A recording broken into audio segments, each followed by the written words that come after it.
Wow, Kalingap Rab, may sorpresa. Bakuran nila Viancy, uumpisahan na. Edu na pa wow, magpapaalam na ba sa magulang?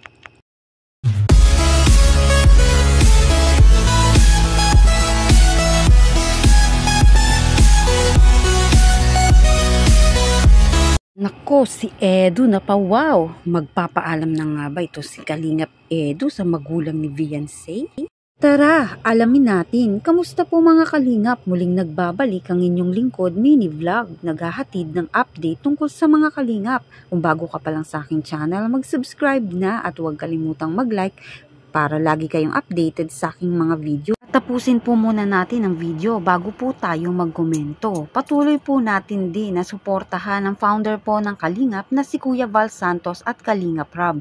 Dahil alam naman natin na madaming natutulungan sila ng mga kababayan natin. Araw-araw po natin na suportahan at panoorin ang kanilang mga videos.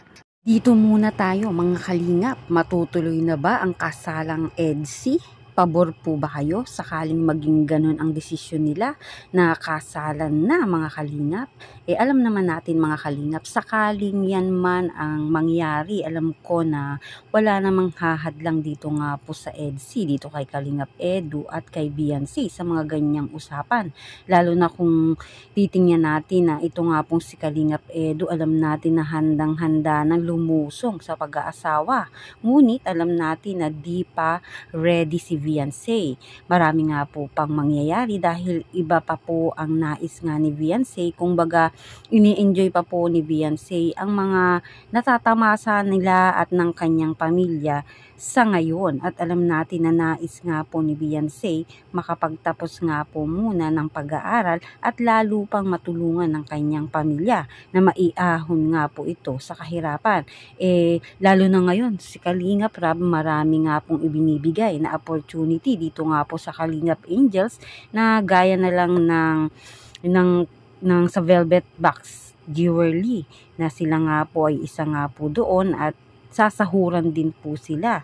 Kumbaga meron din silang komisyon doon. Kaya nga po maraming pagkakataon si Viancy upang umunlad nga po sa kanya pong sarili.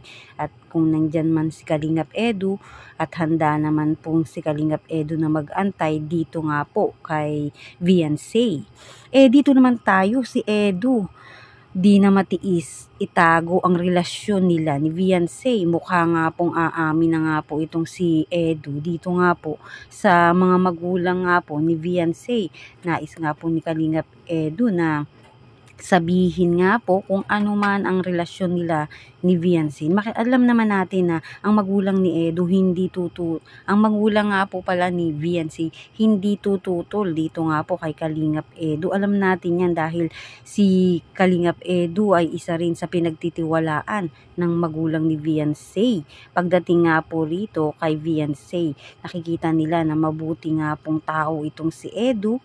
Kaya sakali mang masabi man na ito ni Kalingap Edu na sila na ni Viancy, malamang hindi naman hahadlang ang mga magulang nito. Kumbaga, maaalala natin na dati nga po na nagpaalam ito na manliligaw. Ang sabi nga po ng mama ni Viancy ay yung baga, ang payo nga po niya dito kay Edu ay sana'y huwag sasaktan ng kanyang anak. Ang payo, sa magulang naman po na papa nga po nito ni Viancy, ang ayon naman sa kanya ay nandyan lang naman sila para sila nga po ay suportahan. Ito nga pong si Edu at si Viancy. Dito naman tayo mga kalingap. Kalingap Rab, may sorpresang uumpisahan na raw ang bakuran nila Viancy. Talaga namang napapawaw itong si Kalingap Edu at si Viancy naman natuwa. Alam natin na kasama sa plano ng bahay ni Viancy ang bakuran na itatayo nga rito. At yun nga po, uumpisahan na nga po iyon ni Kalingap Rab, ang bakuran nila Viancy. Yun nga lang, medyo dismayado nga po itong si Kalingap Rab dahil nga po sa tindahan na itinayo.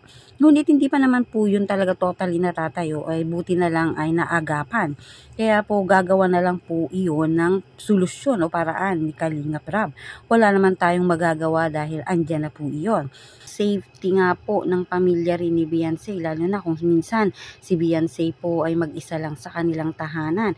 Wala naman po, diretso pintuan na agad, delikado rin naman po yun. Once na may bakuran na po ito at safe nga po sila, maaari naman pong magtayo ng maliit na isang tindahan na nakaayos naman din po at hindi masisira ang front view nga po ng pabahay kay Beyonce, dahil makikita naman natin ang kagandahan nga po dahil unang-unang pabahay ito na malaki at maganda. Kaya nga po nais ni Kuya Bal na huwag masira nga po ang harapan nga po ng bahay na makikita ay maganda dahil yan ang kauna-unahang pabahay. Lalo pa nga po nila itong pinagaganda dahil nga po sobrang special. Alam niyo po yun, special yung bahay na ito ni Beyonce. Sa buong beneficiary nga po ng Kalingap, siya lang ang may ganitong tahanan.